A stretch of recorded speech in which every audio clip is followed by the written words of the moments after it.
Hello and Assalamu alaikum students. This is Harim. I hope that you all are fine and safe at home. Welcome to your class of English learning and speaking. Firstly, subscribe my YouTube channel and press the bell icon.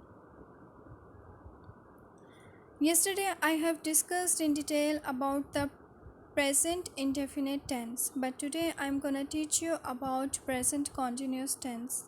The present continuous tense is also called present progressive, and present progressive is a verb form used in modern English that combines the present tense with the continuous aspects.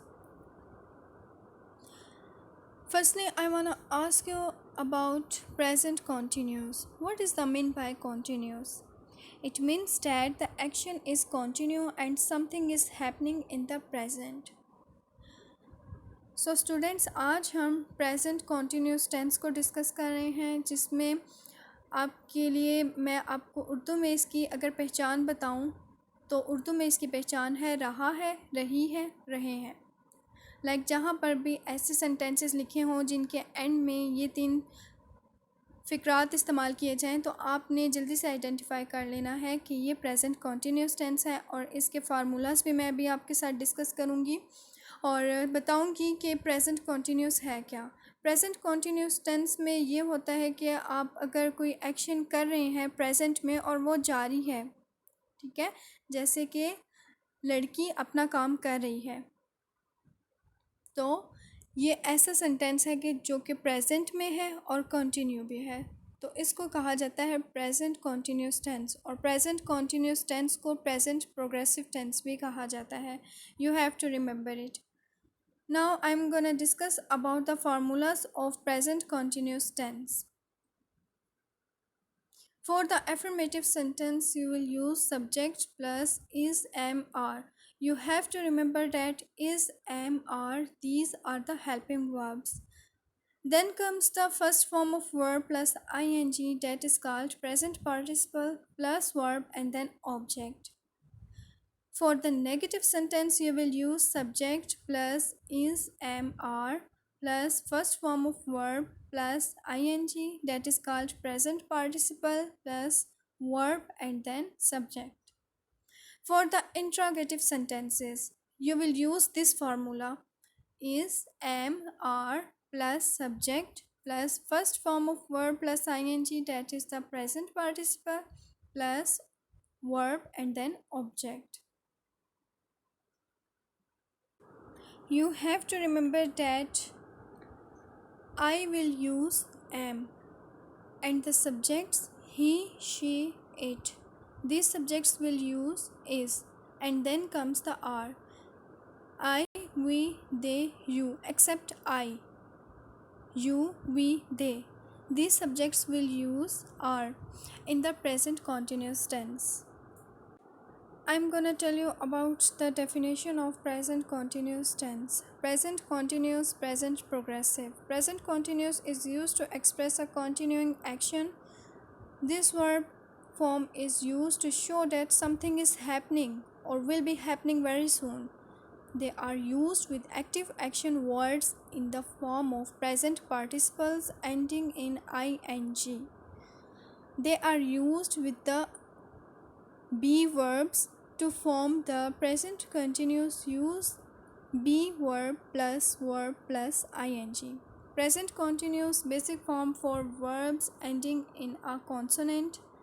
Just add ing to the end of the verb. For example, these are the sentences for the present continuous tense and your concept will be clear. Present continuous tense में होता ये है कि कोई ऐसा action जो कि जारी है, हम उसके बारे में बात करते हैं या फिर कोई काम होने जा रहा है, लेकिन आपने एक चीज़ याद रखनी है कि ये एक्टिव एक्शन वर्ड्स इस सेंटेंस में मीन्स इस टेंस में यूज़ किए जाते हैं।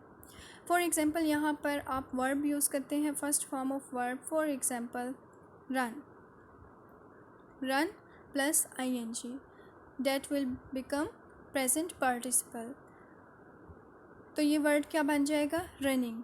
इसको कहा जाता है एक्शन वर्ड।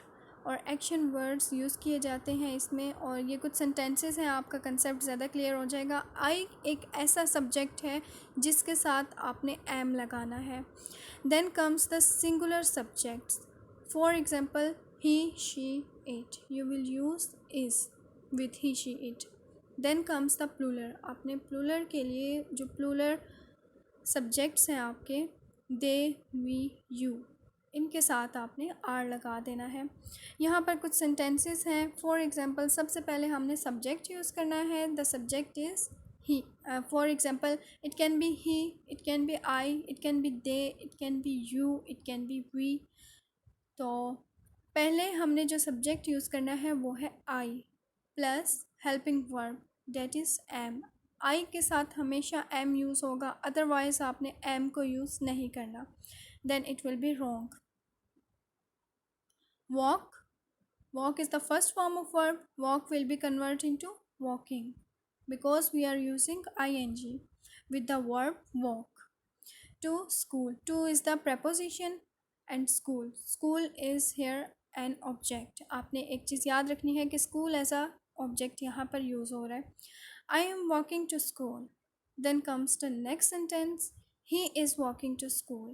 अब आपने ये देखा, नोटिस किया कि जिस तरह मैंने आपको बताया ही, शी, इट, उसके बाद आपने जो हेल्पिंग वर्ब लगाना है वो है इज़। आपने इज़ लगाया and then walking to school. बाकी सेंटेंस आपका सेम रहा है जैसे कि I am walking to school था। Then she is speaking Spanish. I have used is with the subject that is she. They are speaking Spanish. अब आपने यहाँ पर नोटिस किया है कि आपका जो सब्जेक्ट है प्लूरल है, उसके साथ आपने आर का इस्तेमाल किया है। Then speak is the first form of verb and you have used ing with the word speak, and speak is also a verb and Spanish is a language. The children are playing in the park. Then comes the present continuous for verbs ending in vowels. Some verbs require modification before ing can be added. Verb ending in consonant plus e, delete the e, then add ing. For example, bake. Bake will be converted into baking because we are removing the vowel and the vowel is e. We are removing e and we are adding ing, and then it will be converted into baking.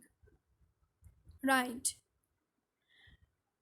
Write will be converted into writing. Then comes the next verb ending in ee or o, add ing, no modification. See, sing.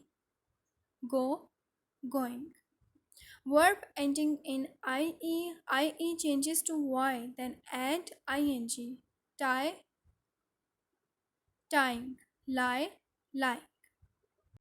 Modification कहा जाता है जब आप एक चीज़ को remove करके, एक alphabet को रिमूव करके या दो अल्फ़ाबेट को रिमूव करके कोई न्यू अल्फ़ाबेट ऐड करना चाहते हैं, कोई न्यू अल्फ़ाबेट्स ऐड करना चाहते हैं।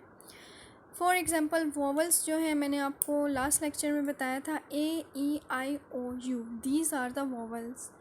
अब बेक वर्ड है एक, ठीक है। बेक के जो लास्ट में अल्फ़ाबेट यूज़ हो रहा है that is E, it means that is vowel. आपने ई को हटाकर आई एन जी लगा देना है। It means we are converting the first form of verb into I N G and it will become present participle.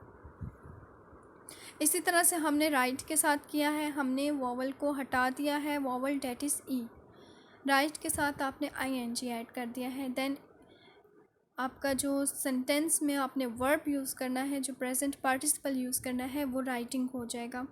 Then see means double E means vowel, आपने उसके साथ आई N जी add कर दिया। मीन्स आपने कोई चीज़, कोई अल्फ़ाबेट यहाँ पर डिडक्ट नहीं किया, बल्कि आपने आई एन जी ऐड कर दिया। समटाइम्स ऐसे होता है कि आपने डिडक्ट नहीं करना होता। Then comes the next word that is go. अब आपने गो में से भी ओ अल्फ़ाबेट को बिल्कुल भी हटाना नहीं है, आपने उसके साथ आई एन जी ऐड कर देना है। देन आपके साथ डिस्कस किए गए हैं आई ई और आई। जहाँ पर आई ई और आई आ रहे होंगे आपने उसके साथ भी क्या करना है कि आई ई की जगह आपने वाई का अल्फ़ाबेट यूज़ करना है and then I N G. Means I E को आप वाई के साथ रिमूव करेंगे। तो ये कुछ फार्मूलाज हैं, ये कुछ रूल्स हैं, इनको आपने ये मैं आपको रिमाइंड करवाती रहती हूँ और आपने इसको याद रखना है। टाई, टाई में आपने आई ई को हटा दिया एंड देन आपने वाई को ऐड किया and then I N G. इसी तरह से लाई के साथ लाई को लाइंग में कन्वर्ट कर दिया। Verbs ending in ie changes to y, then add ing. Tie, tying, lie, lying. I am baking a cake. Am is a helping verb and baking is a verb and also a present participle। और इसके अलावा ये formula में भी जिस तरह से आपकी first form of verb plus I N G है, इसी तरह से बेकिंग वर्ड है।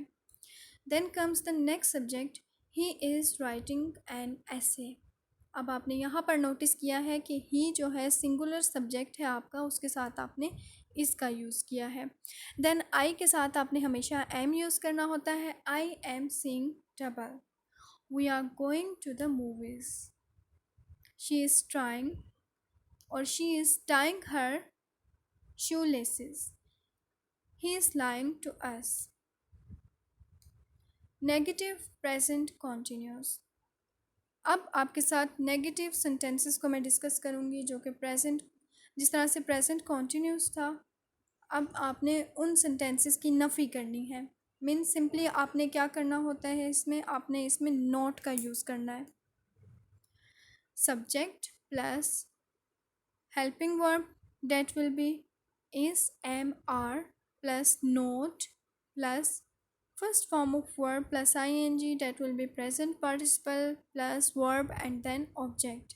It is the formula of negative present continuous. The negative present continuous tells about things that are not currently happening or will not happen in the near future.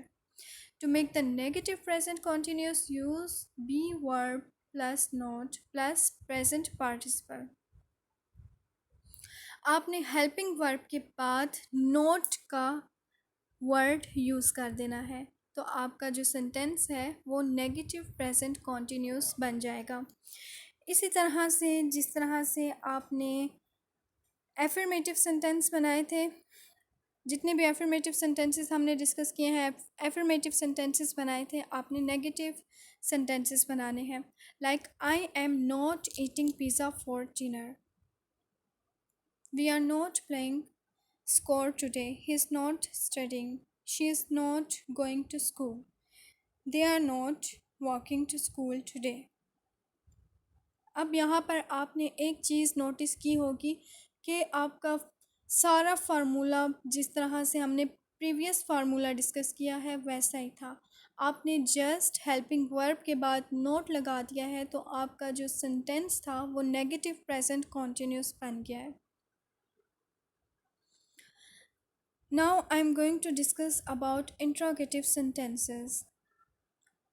Interrogative sentences जो कि सवालिया जुमले होते हैं, जिसमें आप किसी से क्वेश्चनिंग कर रहे होते हैं, और क्वेश्चनिंग सेंटेंस की पहचान ये है, इसकी आइडेंटिफिकेशन ये है कि आप उसके लास्ट में क्वेश्चन मार्क ऐड कर देते हैं। फॉर एग्ज़ाम्पल, इसका जो फार्मूला है, you have to write down the helping verbs at the start of the sentence. Means is am are अपने सेंटेंस के स्टार्ट में लिखना है। Then you have to write down subject. Subject will be he, she, it, I, we, they, you, and then comes the verb. Means first form of verb plus I N G plus verb and then object. अब आप यहाँ पर क्या करेंगे कि आपने इसको start में ले आना है। Is the helping verb, then comes the subject, then first form of verb plus I N G. Is he sleeping, क्या वो सो रहा है। आपने यही करना है कि अगर आई है तो आपने उसके साथ एम यूज़ करना है। आपने इंट्रोगेटिव सेंटेंसेस में भी इस चीज़ को फॉलो करना है कि अगर आपका सब्जेक्ट सिंगुलर है तो आपने उसके साथ इस का यूज़ करना है, अगर वो प्लूरल है तो आपने उसके साथ आर का वर्ड यूज़ करना है। और आर जो है वो एक हेल्पिंग वर्ब है। They are having tea, are they having tea means we have used the helping verb at the start of the sentence. I am drinking water. Am I drinking water? Then comes the question mark. I hope that today's lecture is clear to you. My next lecture will be about the quiz of present continuous tense. Okay, then, Allah Hafiz and take care.